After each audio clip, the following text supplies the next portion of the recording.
രണ്ട് കാര്യങ്ങൾ ഞാൻ പറയാം. ഒന്ന്, 2023-24, 2024-25 ഈ 2 വർഷങ്ങൾ, നടപ്പ് വർഷത്തെ കണക്കുകൾ, അടുത്ത വർഷത്തെ ബജറ്റ് എസ്റ്റിമേറ്റുകൾ ഇത് പരിശോധിച്ചാൽ നമുക്ക് കഴിയുന്നത് ഫെർട്ടിലൈസർ സബ്സിഡി, വളത്തിനുള്ള സബ്സിഡി ഏകദേശം 1.9 ലക്ഷം കോടിയായിരുന്നു നടപ്പ് വർഷം. അത് കുറഞ്ഞ് 30,000 കോടി രൂപ കണ്ട് കുറഞ്ഞ് 1.6 ലക്ഷം കോടി രൂപയായിട്ടാണ് അടുത്ത വർഷത്തേക്ക് നിജപ്പെടുത്തിയിരിക്കുന്നത്. അത് 30,000 കോടിയുടെ കുറവ് അവിടെ വന്നു കഴിഞ്ഞു. ഭക്ഷ്യ സബ്സിഡി ഏകദേശം 2.1 ലക്ഷം കോടി രൂപയാണ് നടപ്പ് വർഷം. അത് അടുത്ത വർഷം 2 ലക്ഷം കോടി രൂപയുള്ളൂ. ഏകദേശം 10,000 കോടി രൂപയുടെ കുറവ് അവിടെ നമുക്ക് കാണാൻ കഴിയുന്നുണ്ട്. മഹാത്മാഗാന്ധി തൊഴിലുറപ്പ് പദ്ധതി, ഗ്രാമീണ തൊഴിലുറപ്പ് പദ്ധതി 2022-23 കോവിഡിന് ശേഷമാണ്, കോവിഡിന് സമയമല്ല, കോവിഡിന് ശേഷമുള്ള 2022-23 ഏകദേശം 90,000 കോടി രൂപയാണ് തൊഴിലുറപ്പ് പദ്ധതിക്ക് വേണ്ടി ചെലവഴിച്ചിട്ടുള്ളത്. എന്നാൽ ഈ വർഷം, നടപ്പ് വർഷത്തെ ശേഷം അടുത്ത വർഷത്തേക്ക് എത്രയാണ് വകയിരുത്തിയിട്ടുള്ളതെന്ന് നോക്കിക്കഴിഞ്ഞാൽ 4,000 കോടി രൂപ കണ്ട് കുറഞ്ഞ് 86,000 കോടി രൂപ മാത്രമേ വകയിരുത്തിയിട്ടുള്ളൂ. ഇതെല്ലാം ചെറിയ ചെറിയ എക്സാമ്പിൾസ് ആണ്. ഇനിയുമുണ്ട്. ഈ ഉദാഹരണത്തിന് നമ്മുടെ ഈ പ്രധാനമന്ത്രി ഗ്രാമ സഡക് യോജന എന്നുള്ളൊരു പദ്ധതിയുണ്ട്. 2022-23 ഏകദേശം 19,000 കോടി രൂപയുടെ വകയിരുത്തലുണ്ടായിരുന്ന ഒരു പദ്ധതിയാണ് പ്രധാനമന്ത്രി ഗ്രാമ സഡക് യോജന. ഇന്ന് അതിന്റെ 12,000 കോടി രൂപ മാത്രമേ വകയിരുത്തലുള്ളൂ. ഇങ്ങനെ ഓരോ പദ്ധതി എടുത്ത് നോക്കിക്കഴിഞ്ഞാലും വലിയ രൂപത്തിലുള്ള കുറവ് പ്രധാനപ്പെട്ട ഫ്ലാഗ്ഷിപ്പ് പദ്ധതികളിലൊക്കെ വന്നിട്ടുണ്ടോ എന്നുള്ളത് ബജറ്റിന്റെ പട്ടികകൾ വിശദമായി പരിശോധിച്ചതിന് ശേഷമാണ് ഞാൻ ഈ പരിപാടിയിൽ അല്പം മുമ്പ് പറഞ്ഞത്. ഒരു കാര്യം കൂടിയുണ്ട്. ഒട്ടേറെ സോഷ്യൽ സെക്യൂരിറ്റി പരിപാടികളുണ്ട്. ഈ സോഷ്യൽ സെക്യൂരിറ്റി പരിപാടികളിലൊക്കെ പലതിലും കഴിഞ്ഞ 5-6 വർഷമായിട്ട് 1 രൂപ പോലും വകയിരുത്തൽ വർദ്ധിപ്പിക്കപ്പെടാതെ അതേ ലെവലിൽ തന്നെ തുടരുകയാണ്. അതിനർത്ഥം എന്താ? യഥാർത്ഥമായി നോക്കിക്കഴിഞ്ഞാൽ, അതായത് പണപ്പെരുപ്പം കിഴിച്ചതിന് ശേഷം നോക്കിക്കഴിഞ്ഞാൽ കേവലമായിട്ടുള്ള കുറവാണ് ഈ വകയിരുത്തലുകളിൽ യഥാർത്ഥത്തിൽ ഉണ്ടാവുന്നത് എന്നുള്ളതാണ് നമ്മൾ കാണുന്നത്. ഈ രണ്ടും കൃത്യമായി ബജറ്റ് കണക്കുകൾ പരിശോധിച്ചാൽ തന്നെ നമുക്ക് വ്യക്തമായി വായിച്ചെടുക്കാൻ കഴിയുന്നതേ ഉള്ളൂ. ഈ ഔട്ട്കം ബജറ്റ് എന്ന് പറയുന്നത് ഒരു പുതിയ കാര്യമൊന്നുമല്ല. 2007 ഞാൻ ആദ്യമൊക്കെ ജോലിക്ക് കയറുന്ന സമയത്ത് ഞാൻ ആദ്യം ചെയ്ത പ്രോജക്റ്റുകളിലൊന്നാണ് ഔട്ട്കം ബജറ്റ് എന്ന് പറയുന്നത്. കോൺഗ്രസ് സർക്കാരിന്റെ കാലം മുതൽ തന്നെ ഉണ്ടായി വന്നിട്ടുള്ള ഒരു സംഗതിയാണ് ഔട്ട്ലേ അല്ല, ഔട്ട്കം ആണ് പ്രധാനം എന്ന്.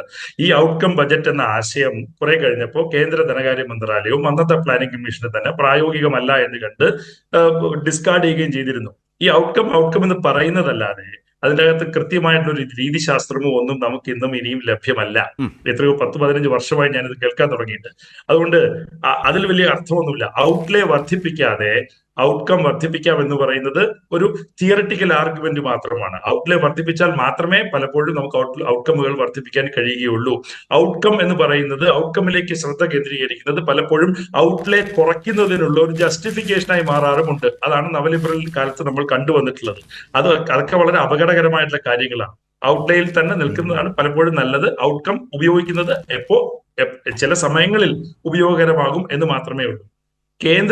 ഞാനിവിടെ പറഞ്ഞ കണക്കുകൾ, സാമൂഹ്യ സുരക്ഷാ പദ്ധതികൾ, വളം സബ്സിഡി, ഭക്ഷ്യ സബ്സിഡി, ഇവയിലൊക്കെ വന്നിട്ടുള്ള കുറവിനെ കുറിച്ചാണ് ഞാൻ പറഞ്ഞത്. എനിക്ക് മുൻപ് സംസാരിച്ച സഹ പാനലിസ്റ്റ് പറഞ്ഞത് വേറെ എന്തൊക്കെയോ കണക്കുകളാണ്. ആ കണക്കുകളൊക്കെ കൃത്യമായിട്ട് ഫിനാൻസ് കമ്മീഷൻ നിജപ്പെടുത്തിയിട്ടുള്ളതാണ്. അതായത് കേന്ദ്രം സർക്കാരിന് ഇത്ര രൂപ വെച്ച് ഇന്ന ഇനങ്ങളിൽ നൽകണമെന്ന് ഭരണഘടനാ സ്ഥാപനമായിട്ടുള്ള ഫിനാൻസ് കമ്മീഷൻ നിജപ്പെടുത്തിയിട്ടുള്ളതാണ്. അതിൽ നിന്ന് വ്യതിചലിക്കാൻ കേന്ദ്ര സർക്കാരിന് കഴിയില്ല. അപ്പൊ അതിന്റെ ഭാഗമായിട്ട് ഒരു റവന്യൂ ഡെഫിസിറ്റ് ഗ്രാന്റ് കേരളത്തിന് കിട്ടിയിട്ടുണ്ടെങ്കിൽ, അല്ലെങ്കിൽ ഒരു കേന്ദ്രാവിഷ്കൃത പദ്ധതി കേരളത്തിന് കിട്ടിയിട്ടുണ്ടെങ്കിൽ, അതൊന്നും കേന്ദ്ര സർക്കാരിന്റെ അക്കൗണ്ടിൽ കൂട്ടാൻ കഴിയില്ല. അതെല്ലാം മറ്റൊരു ഭരണഘടനാ സ്ഥാപനം നൽകിയിട്ടുള്ള അവകാശങ്ങളാണ്. 1. 2, ഈ ഭരണഘടനാ സ്ഥാപനത്തെ തന്നെ അതിന്റെ അവകാശങ്ങളെ, അതിന്റെ ഇൻഡിപെൻഡൻസിനെ ചോദ്യം ചെയ്യാൻ തുനിഞ്ഞ പ്രധാനമന്ത്രിയാണ് നമുക്കുള്ളത് എന്ന് കഴിഞ്ഞ ആഴ്ച പുറത്തു വന്ന റിപ്പോർട്ടുകൾ നമ്മളോട് പറയുന്നുണ്ട്. കൃത്യമായിട്ട് തന്നെ സംസ്ഥാനങ്ങൾക്ക് 42% ഗ്രോസ് ടാക്സ് റവന്യൂവിന്റെ 42% എന്തിനാ കൊടുക്കുന്നത് എന്ന കൃത്യമായിട്ടുള്ള ചോദ്യം ഉന്നയിച്ചുകൊണ്ട് ശ്രീ വൈ വി റെഡ്ഡിയെ ഓഫീസിലേക്ക് വിളിച്ചു വരുത്തി അതിന്റെ തീരുമാനങ്ങളെ സ്വാധീനിക്കാൻ ശ്രമിച്ച ഒരു പ്രധാനമന്ത്രി നമുക്കുണ്ട് എന്നുള്ളത് നമ്മൾ മറക്കരുത്. അതും ചേർത്ത് വായിക്കേണ്ട ഒന്ന് തന്നെയാണ്. അപ്പോൾ കേരളത്തിന് ഇത് കിട്ടിയിട്ടുണ്ട് എന്നൊക്കെ പറയുന്നത് ഫിനാൻസ് കമ്മീഷൻ കൃത്യമായിട്ട് പറഞ്ഞിട്ടുള്ളതാണ്. അതൊന്നും മോദി സർക്കാരിന്റെ അക്കൗണ്ടിൽ കൂട്ടാനായിട്ട് നമുക്ക് കഴിയില്ല എന്നുള്ളതാണ്. ഇനി അവസാനം എല്ലാവരും പറയുന്ന ഒരു വിഷയമാണ്, ക്യാപിറ്റൽ എക്സ്പെൻഡിച്ചർ, മൂലധന നിക്ഷേപം വലിയ രൂപത്തിൽ വർദ്ധിച്ചിട്ടില്ലേ എന്നുള്ളത്. ഈ മൂലധന നിക്ഷേപത്തിന്റെ മൊത്ത കണക്കുകൾ പരിശോധിക്കുന്നതിൽ വലിയൊരു പിശകുണ്ട് ശരത്. എന്താ കാര്യം എന്ന് പറഞ്ഞു കഴിഞ്ഞാല് ഞാൻ രണ്ടോ മൂന്നോ കാര്യങ്ങൾ മാത്രം പറയാം. എന്തൊക്കെയാണ് ഈ ക്യാപിറ്റൽ എക്സ്പെൻഡിച്ചർ എന്ന അക്കൗണ്ടിൽ സാധാരണ പെടുത്തപ്പെടുന്നത്? ഒന്ന്, സംസ്ഥാന ഗവൺമെന്റുകൾക്ക് കൊടുക്കുന്ന, കേന്ദ്ര സർക്കാർ കൊടുക്കുന്ന എല്ലാ ലോൺസ് ആൻഡ് അഡ്വാൻസസും ക്യാപിറ്റൽ എക്സ്പെൻഡിച്ചർ ആയിട്ടാണ് കൂട്ടപ്പെടുന്നത്. സംസ്ഥാന സർക്കാർ ഈ ലോൺസ് ആൻഡ് അഡ്വാൻസസ് ചെലവഴിക്കുന്നത് മൂലധനമായിട്ടാണോ റവന്യൂ ആയിട്ടാണോ എന്ന് കേന്ദ്രത്തിന് എങ്ങനെ അറിയാം? ഒന്ന്, അപ്പൊ അത് മുഴുവൻ ക്യാപിറ്റൽ എക്സ്പെൻഡിച്ചർ ആയിട്ട് കൂട്ടാൻ കഴിയില്ല. രണ്ട്, പലപ്പോഴും ഡിഫൻസിന് വേണ്ടിയിട്ട് വാങ്ങിക്കൂട്ടുന്ന ആയുധങ്ങൾ, അവയ്ക്ക് വേണ്ടി ചെലവഴിക്കുന്ന പണം ക്യാപിറ്റൽ എക്സ്പെൻഡിച്ചർ ആയിട്ടാണ് കൂട്ടിയിട്ടുള്ളത്. പക്ഷെ ഇവയെല്ലാം പലപ്പോഴും ഇമ്പോർട്ട് ചെയ്യപ്പെടുന്നവയാണ്, ഇന്ത്യയിൽ ഉൽപ്പാദിപ്പിക്കപ്പെടുന്നില്ല. രണ്ട്. മൂന്ന്, എയർ ഇന്ത്യ പോലെയുള്ള കമ്പനികൾ വിറ്റപ്പോ അവയുടെ കടം തീർക്കാനായിട്ട് കേന്ദ്ര സർക്കാർ ചെലവഴിച്ച ഏകദേശം 60,000 കോടി രൂപയുണ്ട്. അതും ക്യാപിറ്റൽ എക്സ്പെൻഡിച്ചർ ആയിട്ടാണ് കൂട്ടിയിട്ടുള്ളത്. അതെങ്ങനെയാ ക്യാപിറ്റൽ എക്സ്പെൻഡിച്ചർ ആയിട്ട് കൂട്ടാൻ കഴിയുക? ഇനി BSNL, MTNL തുടങ്ങിയിട്ടുള്ള കമ്പനികളിലേക്ക് ഇക്വിറ്റി ഇൻഫ്യൂഷൻ കേന്ദ്ര സർക്കാർ നടത്തിയിട്ടുണ്ട്. അതും ക്യാപിറ്റൽ എക്സ്പെൻഡിച്ചർ ആയിട്ടാണ് കൂട്ടിയിട്ടുള്ളത്. അതെങ്ങനെയാ കൂട്ടാൻ കഴിയുക?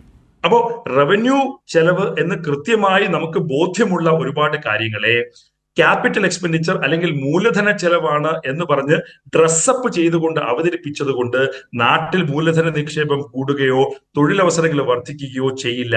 കണക്കുകൾ കൊണ്ടുള്ള കള്ളക്കളികൾ കൊണ്ട് ഗ്രൗണ്ട് ലെവലിലെ ഇക്കണോമിക് ആക്ടിവിറ്റിയെ സ്വാധീനിക്കാൻ കഴിയില്ല എന്നുള്ളത് ഈ സർക്കാർ കൃത്യമായിട്ട് മനസ്സിലാക്കേണ്ട ഒന്നാണ്. അവർക്ക് മനസ്സിലായിട്ടുണ്ടാവും, പക്ഷെ മീഡിയയെയും മറ്റ് സാധ്യതകളെയും ഒക്കെ ഉപയോഗിച്ചുകൊണ്ട് വലിയൊരു റോസി പിക്ചർ ജനങ്ങൾക്ക് മുൻപിൽ അവതരിപ്പിക്കുകയാണ്.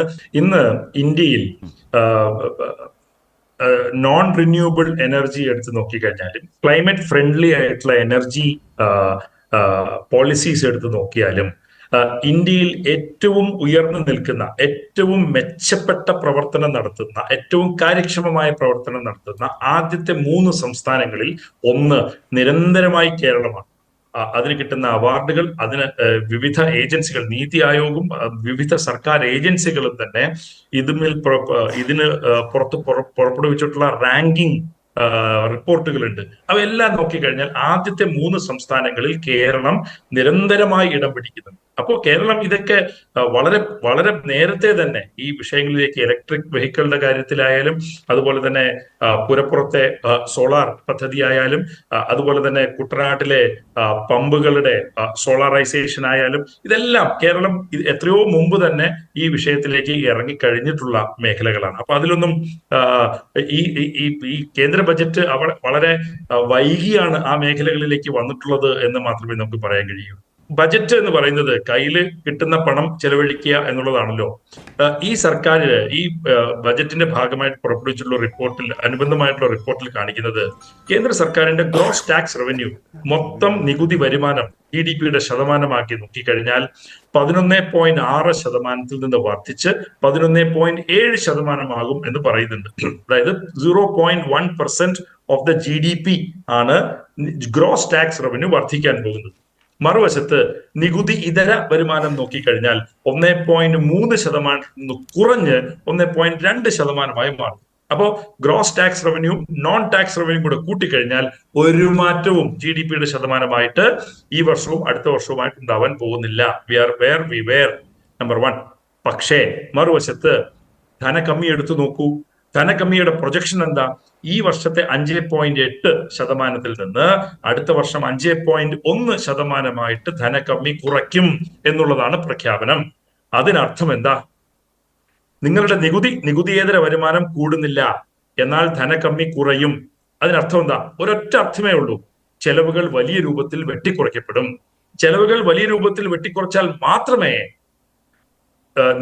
നികുതിയേതര വരുമാനം വർദ്ധിക്കാത്ത സാഹചര്യത്തിലും നിങ്ങൾക്ക് ധനകമ്മി കുറയ്ക്കാൻ സാധിക്കുകയുള്ളൂ. അതാണ് അടുത്ത കൊല്ലം, ഈ കൊല്ലവും അടുത്ത കൊല്ലവുമായിട്ട് നമ്മൾ കാണാൻ പോകുന്നത്. നേരത്തെ നമ്മൾ സംസാരിച്ച fertiliser subsidy, food subsidy, NREGS, പ്രധാനമന്ത്രി ഗ്രാമസഡക് യോജന, ഇവയിലെല്ലാം നടന്നിട്ടുള്ള വെട്ടിക്കുറയ്ക്കലുകൾ വഴിയാണ് നികുതിയേതര വരുമാനം വർദ്ധിക്കാത്ത സാഹചര്യത്തിലും ധനകമ്മി കുറയ്ക്കും എന്ന അവകാശവാദം ഈ സർക്കാരിന് ഉന്നയിക്കാനായിട്ട് സാധിക്കുന്നത്. അതുകൊണ്ടാണ് വളരെ ജനവിരുദ്ധമായിട്ടുള്ളൊരു ബജറ്റാണ് ഇത് എന്ന് വളരെ വ്യക്തമായിട്ട് ഉപസംഹാരമായിട്ട് എനിക്ക് പറയാൻ കഴിയും.